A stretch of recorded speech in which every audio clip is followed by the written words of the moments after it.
जिसके शरीर में सफेद चमड़ी पड़ने लगती है, चर्म रोग हो जाता है, या चेहरे पर आंख के पास में पूरा कालापन आ जाता है, उसको हमेशा याद रखना है, लाल चंदन का लेपन पीपल के पत्ते पर करिए। काय पर करना है? पीपल के पत्ते पर लाल चंदन का लेपन करिए।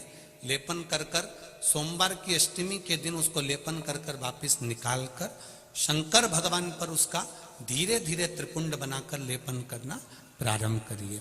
जब आप त्रिपुंड बनाकर लेपन करना प्रारंभ करें, उसके बाद उस चंदन को जो सोमवार की अष्टमी है तब निकाल कर लिया है और निकाल कर लाकर उसको डब्बी में रख लें। उस चंदन का प्रयोग चर्म रोग के स्थान पर थोड़ी थोड़ी मात्रा में करना प्रारंभ करें, पानी के साथ मिलाकर।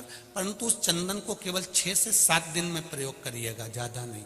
धीरे धीरे चमड़ी, परंतु उसको सोमवार की अष्टमी के दिन सिद्ध कर कर बनाना है। उसको सोमवार की अष्टमी के दिन चढ़ाना है श्री शिवाय नमस्तुभ्यम या ओम नमः शिवाय या पंचाक्षर मंत्र या महामृत्युंजय मंत्र, जो आपको आता हो, शिव जी का जो नाम आपको याद हो उसको बोलकर चढ़ा दो। उसको लिया, फिर उसको अपने शरीर पर लगाना प्रारंभ करो। उसका फल आपको 15 दिन के अंदर धीरे धीरे धीरे धीरे प्राप्त होना प्रारंभ हो। लाल चंदन का प्रयोग शिव जी के लिए अवश्य। दूसरा, जब विषम परिस्थिति आ जाए, ऐसा लग रहा है कि आपने पशुपति व्रत कर लिया, सोमवार की अष्टमी का प्रयोग कर लिया, मैंने शंकर जी की आराधना कर ली, तो भी विषम परिस्थिति चल रही है, अभी तक कोई सुधार आने को तैयार नहीं है, तब शंकर जी के मंदिर में जब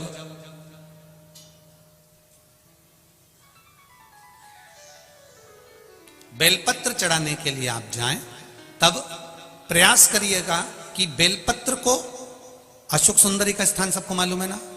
बोलो, जम के बोलो जरा, मालूम है सबको? अशोक सुंदरी वाली जगह पर बेलपत्री को, डंडी वाली जो जगह है जहां से पानी बहकर जाता है, उधर रखना। उसी बेलपत्री को वापस उठाना है। शिव जी के शिवलिंग पर जब बेलपत्री रखो तो डंडी का भाग, आप यहां बैठे हो तो डंडी का भाग पीछे की ओर होना चाहिए।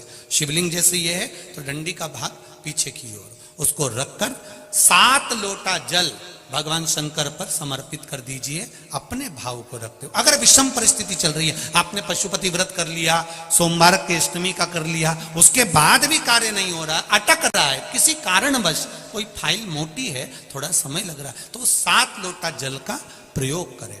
धीरे धीरे 7 लोटा जल शिव जी को बाल्टी में भरकर ले जाएं अपने घर से। 7 कलश जल शिव जी को समर्पित करना है और समर्पित करने के बाद उस बेलपत्री को वापिस अपने ही घर पर लेकर आ जाना। 11 दिन 21 दिन उसको रखो, फिर उसका विसर्जन वापिस किसी नदी, सरोवर, तालाब या वृक्ष के नीचे कर दीजिए। बाबा हाथ पकड़कर बाहर निकाल ही देगा। परिस्थिति अगर बहुत विचित्र, विषमता, बहुत विषम परिस्थिति में उस जगह पर इसका प्रयोग कर सकते। शंकर भगवान को रिझाना, बेलपत्र का प्रयोग भगवान शिव को रिझाने का जो आनंद है, शिव को जो मनाने का आनंद है, वो एक स्वरूप ही अलग है, उसका एक स्वरूप आनंद।